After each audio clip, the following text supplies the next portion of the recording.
Hello guys, আসসালামু আলাইকুম। কেমন আছেন সবাই? আশা করি সবাই ভালো আছেন। আলহামদুলিল্লাহ, আমিও খুব ভালো আছি।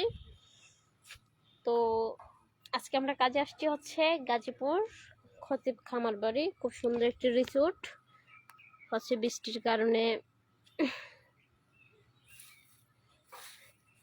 দেখতে পাচ্ছেন এই যে মোটরসাইকেল একটা, মানে বৃষ্টির কারণে কাজ বন্ধ।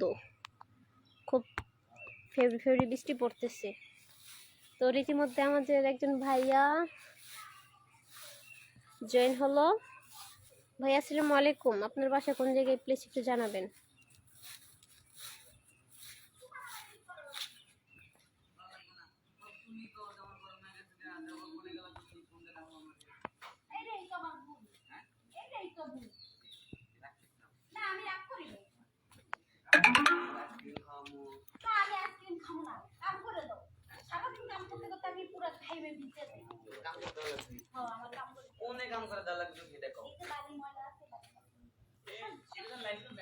না, আমি হচ্ছে আমার মতো, আমি লাইভে আছি, আমার লাইভ করতে দিচ্ছি, আমি কি বলবো।